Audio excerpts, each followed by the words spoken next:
नमस्कार दोस्तों, 20 शिक्षक में आप सभी का स्वागत है। तो जितने भी अभ्यर्थी शिक्षक बनने की तमन्ना रखते हैं या उससे संबंधित परीक्षा की तैयारी कर रहे हैं, उनके लिए ये बहुत महत्वपूर्ण फैक्ट्स हैं यहाँ पे। 1000 से अधिक फैक्ट्स, इसका चौथा भाग है। 3 इससे पहले आ चुके हैं, आप उनको देखिएगा और उम्मीद करता हूँ आप सब इसको रटन तो एकदम मार देंगे, रट्टा मार के जाएंगे एग्जाम में और बेहतर परिणाम मिलेगा। तो चलिए प्रारंभ करते हैं चौथे भाग की ये वीडियो, जो कि 17 को सीटेट होने वाली है और अगले 23 को यूपी टेट है। तो उन सब में ये काफ़ी महत्वपूर्ण साबित होने वाला है। हम जो भी नया काम करते हैं उसे आत्मसात कर लेते हैं। देखिए ये पीडीएफ थोड़ा सा भाग गया। हम जो भी नया काम करते हैं उसे आत्मसात कर लेते हैं। यह संबंधित है किससे? आत्मीकरण के नियम से। जब किसी वस्तु को देखकर या स्पर्श कर ज्ञान प्राप्त किया जाता है तो सीखना कहलाता है। कैसा कहलाता है? प्रत्यक्षात्मक सीखना। तत्परता से के द्वारा हम कार्य सीख लेते हैं। शीघ्र, जितनी ज़्यादा किसी कार्य में तत्परता होगी वह कार्य हम उतनी आसानी से सीख लेते हैं, उतनी जल्दी सीख लेते हैं। अधिगम को प्रभावित करता है कक्षा का मनोवैज्ञानिक वातावरण। अगर कक्षा का मनोवैज्ञानिक वातावरण काफ़ी बेहतर होता है तो वह अधिगम में सहायक होता है। मंदबुद्धि बालकों में अधिगम स्थानांतरण मंद गति से होने का कारण माना जाता है बुद्धिलब्ध और स्मृति का अभाव।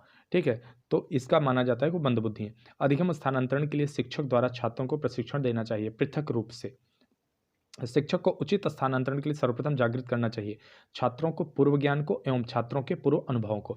देखिए, अधिगम का जो होता है, जो कहा जाता है कि अगर आप बच्चों को सही तरह से विकास करना चाहते हैं, अगर बच्चे को सही तरह से आप सिखाना चाहते हैं, कोई चीज़ किसी प्रकार के कौशल का विकास करना चाहते हैं, तो सबसे पहले आपको ये जानना आवश्यक है बच्चा कितना जानता है उस विषय में। तो इसी में क्या कहा है, छात्रों के पूर्व ज्ञान को जानना आवश्यक होता है, पूर्व के अनुभवों को जानना। ऋणात्मक स्थानांतरण को रोकने के उपाय, भ्रमपूर्ण परिस्थितियों पर ध्यान देना। तो अब इसमें क्या आता है कि ऋणात्मक स्थानांतरण क्या मतलब? मान लीजिए कि शिक्षक ने किसी चीज़ का, ज्ञान का, सूचना का स्थानांतरण किया छात्र की तरफ, लेकिन छात्र में अगर भ्रम की स्थिति रहेगी तो कभी भी वह स्थानांतरण धनात्मक नहीं होगा, वह ऋणात्मक हो जाएगा। तो हमें भ्रमपूर्ण परिस्थितियों को ध्यान देना कि मतलब बच्चा किसी भी चीज़ में भ्रमित न रहे, उसे निश्चित रहना चाहिए। व्यक्तित्व के निर्माण में महत्वपूर्ण साधन है, क्या है? सहयोग। अधिगम या व्यवहार सिद्धांत के प्रतिपादक है, कौन है? क्लार्क हल। अधिगम की सफलता का मुख्य आधार माना जाता है लक्ष्य प्राप्ति की उत्कट इच्छा। शिक्षा मनोविज्ञान में जिन बालकों के व्यवहार का अध्ययन किया जाता है वह मंदबुद्धि, पिछड़े हुए एवं समस्यात्मक बालक होते हैं। अधिगम का मुख्य चालक कहलाता है, क्या कहलाता है? अभिप्रेरणा। पिछड़ा हुआ बालक वह है जो अपने विद्यालयी जीवन में अध्ययन काल के मध्य में अपनी आयु के अनुरूप अपनी कक्षा से नीचे की कक्षा के उस कार्य को न कर सके जो उसकी आयु के बालकों के लिए सामान्य कार्य है। बर्न का ये जो है कथन है। टर्मन के अनुसार प्रतिभाशाली बालक की बुद्धि लब्ध कितने से अधिक होती है? 140 से अधिक। जो बालक कक्षा में विशेष योग्यता रखता है उनको प्रतिभाशाली कहते हैं।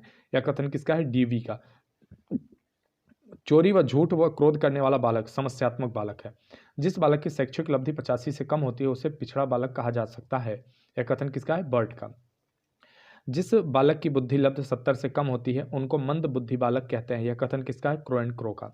एक व्यक्ति जिसमें एक प्रकार का शारीरिक दोष होता है कि वह किसी भी रूप में उसे सामान्य क्रियाओं में भाग लेने से रोकता है या उसे सीमित रखता है, उसको हम विकलांग, शारीरिक न्यूनता से ग्रस्त कह सकते हैं। यह कथन किसका? क्रो एंड क्रो का। प्रतिभाशाली बालक 80% धैर्य नहीं खोते हैं, 96% अनुशासित होते हैं तथा 58% मित्र बनाने की इच्छा रखते हैं। यह कथन किसका है? वीटी का। एक बालक की वास्तविक आयु 12 वर्ष है और मानसिक आयु 15 वर्ष है, तो उसकी बुद्धि लब्धि कितनी होगी? 125। अधिगम के प्रकार, गामक अधिगम।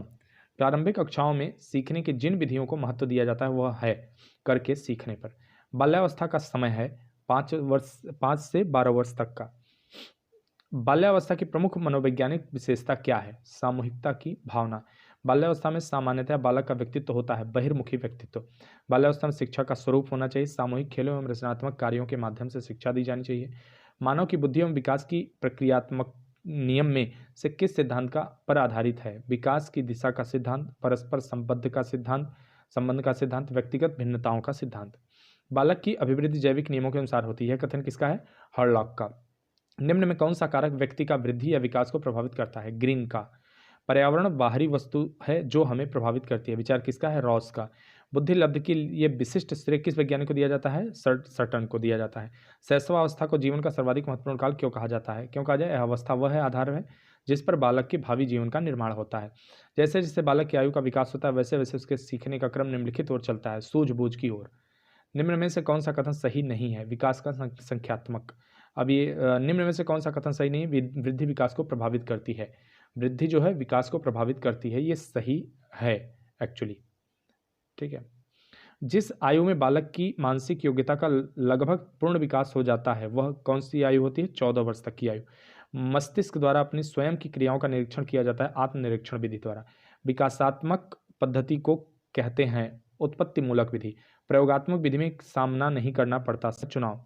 मानव विकास जिन दो कारकों पर निर्भर करता है वह है जैविक और सामाजिक। शिक्षा बालकों की पाठ में रुचि उत्पन्न कर सकता है संवेगों से। व्यक्तिगत भेदों का अध्ययन एवं सामान्यीकरण का अध्ययन किया जाता है विभेदात्मक विधि में। एक माता पिता के अलग अलग रंग की संतान होती है क्योंकि जीव कोष के कारण। बालक विकास को सबसे अधिक प्रेरित करने वाला प्रमुख घटक है बड़ा भवन। बालक विकास को प्रेरित करने वाला घटक नहीं है परिपक्वता।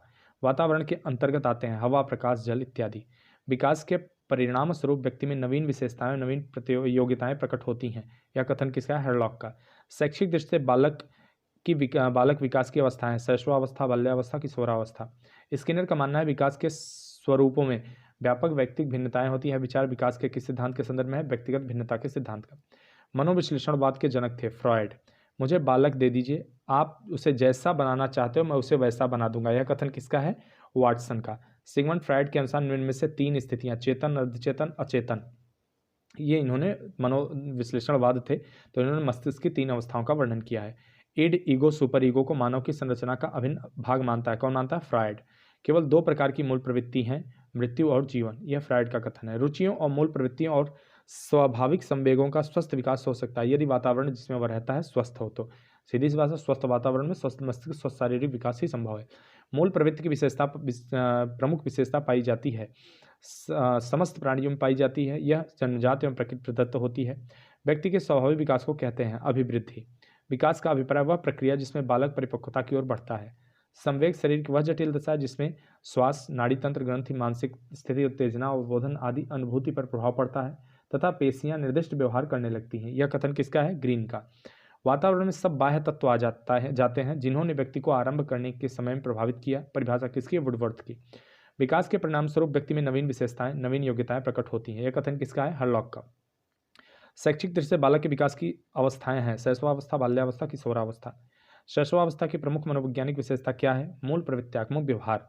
ठीक है, मूल प्रवृत्ति जैसे बालक क्या करता है? भूख लगी तो रोने लगता है, चिड़चिड़ा हो जाता है, बहुत सारी चीजें। शैशवावस्था में सीखने की प्रक्रिया का स्वरूप क्या है? सीखने की प्रक्रिया में तीव्रता होती है। वृद्धि और विकास एक दूसरे के पूरक हैं। चारित्रिक विकास का प्रतीक उत्तेजना। विकासात्मक पद्धति को कहते हैं उत्पत्ति मूलक विधि। मानव विकास के लिए अध्यापक का कार्य बालकों को सीखने के पूरे अवसर प्रदान करे। छात्र छात्राओं के शारीरिक स्वास्थ्य की ओर पूरा ध्यान दे। व्यक्तिगत भेदों की ओर ध्यान देते हुए उनके लिए समुचित वातावरण व्यवस्था करे। वाटसन ने नवजात शिशु में मुख्य रूप से किन संवेगों की बात कही है? भय, क्रोध और स्नेह। किशोरावस्था की मुख्य समस्याएं शारीरिक विकास की समस्याएं, समायोजन की समस्याएं, काम और संवेगात्मक समस्याएं। शैशवावस्था जन्म से 7 वर्ष तक। शिशु का विकास प्रारंभ होता है गर्भकाल में। बाल्यावस्था के लिए पर्याप्त नींद होती है 8 घंटे। बालिकाओं की लंबाई की दृष्टि से अधिकतम आयु कितनी होती है? 16 वर्ष। बालक के विकास को जो घटक प्रेरित नहीं करता है वह है वंशानुक्रम या वातावरण, दोनों को नहीं। किसके विचार से शैशवावस्था में बालक प्रेम की भावना, काम प्रवृत्ति पर आधारित होती है? फ्रॉयड। रास ने विकास क्रम के अंतर्गत किशोरावस्था काल निर्धारित किया है 12 से 18 वर्ष। किशोरावस्था की प्रमुख विशेषताएं नहीं है मानसिक विकास। बालकों के विकास की किस अवस्था को सबसे कठिन काल के रूप में माना जाता है? किशोरावस्था को। उत्तर बाल्यकाल का समय कब होता है? 6 से 12 वर्ष तक। बाल्यावस्था की प्रमुख विशेषताएं होती हैं अंतर्मुखी व्यक्तित्व। संवेगात्मक विकास में किस अवस्था में तीव्र परिवर्तन होता है? किशोरावस्था में। विकासवाद के समर्थक डीके एवं बुश, गाल्टन, डार्विन। विकास का तात्पर्य वह प्रक्रिया जिसमें बालक परिपक्वता की ओर बढ़ता है। एज ऑफ प्यूबिटी कहलाता है पूर्ण किशोरावस्था। व्यक्ति के स्वाभाविक विकास को कहते हैं अभिवृद्धि। व्यक्तिक भिन्नता का प्रमुख आधार वंशानुक्रम तथा पर्यावरण।